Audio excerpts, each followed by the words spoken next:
And welcome back to That Was the Week That Was, week 18 of 2023, and Vince and I are back again to review the week from the alternative centre perspective.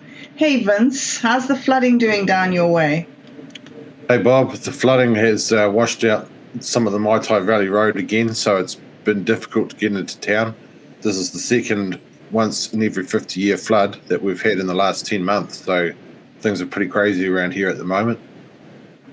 Gosh, and we're only just heading into winter.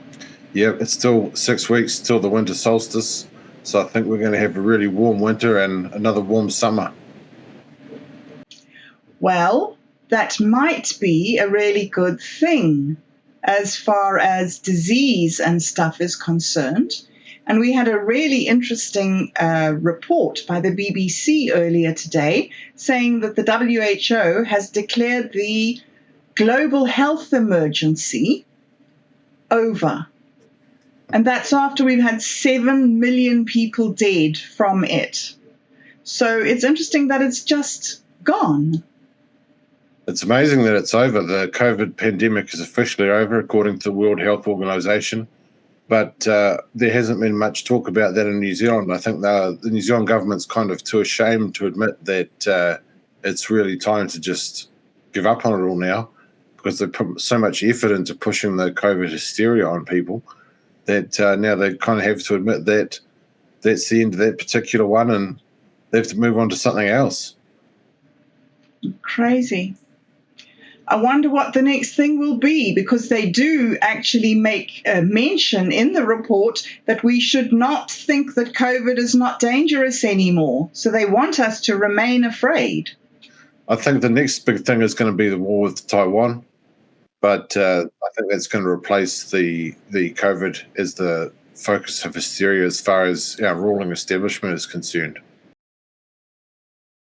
Okay, well, before we get on to the war in Taiwan, let's revisit the war in Russia and Ukraine.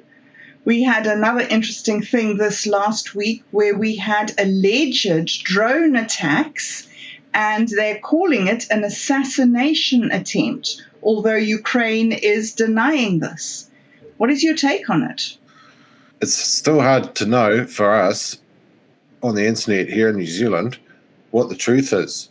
When the attacks initially happened, we see a video of some drones flying over the Kremlin and then either blowing up or being blown up. It wasn't entirely sure just from the video. And then after that happened, Russia accused Ukraine of trying to assassinate Vladimir Putin. And then the Russians declared that the Americans had given them the idea and the permission to go and do an attack, and then the Ukrainians had carried it out. So the Russians have said that this is basically on the very brink of World War III now, when the Russians would be directly at war with America.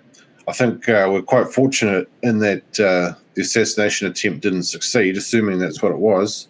But it could also have been a false flag coming from the Russian side in order to create a plausible excuse for them to accelerate action in the Ukrainian war. So I think we're going to have to wait and see before we truly know who actually did it. So, Vince, there is another very strange and almost, I don't know if I could say mysterious, but it's certainly caught me off balance this week. Robert F. Kennedy Jr. has come under a lot of censure from people, but the thing that really took me off guard was that there was a report saying that there seems to be a chance that he could replace Biden as the Democratic presidential nominee. Is that even possible? That's very possible. Biden has the lowest approval ratings of any US president in polling history. And RFK Jr. has been saying a lot of things that have really resonated with the American working class in particular. RFK Jr. also happens to run, not many people know this, but he also happens to run one of the biggest anti-COVID vaccine websites on the entire internet, where they have a lot of testimonials of people who have been vaccine damaged and they try and fight for compensation for these people. So he's been at the absolute forefront of the populist left in the United States over the last, let's say 5 or 10 years, and he definitely looks like an anti-establishment figure in comparison to Biden, who's pure establishment. I mean, Biden's been in American politics. He's been in Congress for over 50 years.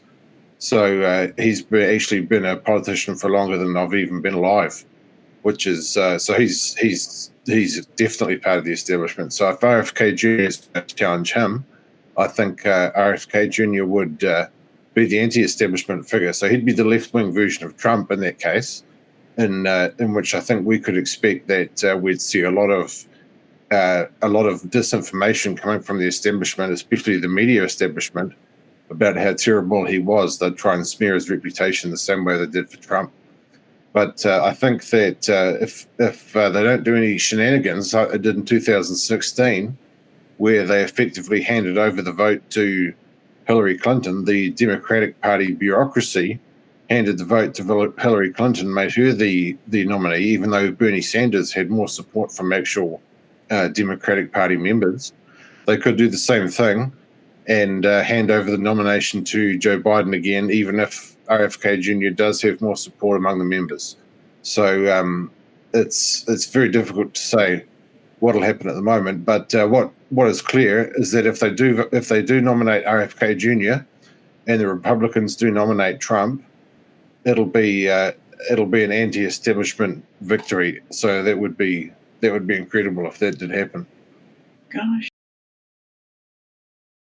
Okay, so electioneering. It's happening here as well, leading up to our election, which is in October. And we have had another political play this week, this time by Mika Vaiteri, who has resigned from the Labour Party, crossed the floor, and has now joined the Maori Party. This could have serious implications in the future, couldn't it? It could have massive implications in the future, especially if Mika Vaiteri is not the last Maori MP to switch from Labour to the Maori Party. There could also be defections from the Greens to the Maori Party. Elizabeth Kerekere appears to have resigned from Parliament, or at least she's going to resign at this election. But there's no guarantee that she won't turn around and go for the Maori Party after that as well. It would be really interesting, especially in the context of the Maori Party scoring 4.5% of the vote in the most recent poll, which would be, I think it was 6 seats at the time. So if they could win, that was before Vaiteri's defection. So they could easily win 5.5%, 6% of the vote in the next poll. And if they did that, they'd be looking at 7 or 8 seats. And so there's just about guarantee that they'd be the kingmaker position in the centre of the balance of power. Now, Rawiri Waitiri, the Maori Party leader, he's actually referring to himself now as the kingmaker because he's so convinced that he's going to be in the centre of the balance of power after this election this year. So if there's more defections from Labour to the Maori Party, I think his prediction could very well come true. But then there could also be the spanner in the works of Winston Peters. If he gets over 5%, he might also be able to go with one of Labour or National and leave the Maori Party out. So we're just going to have to wait and see. I have one final thing, and it is, I don't know whether to laugh or cry. A fist fight amongst politicians again.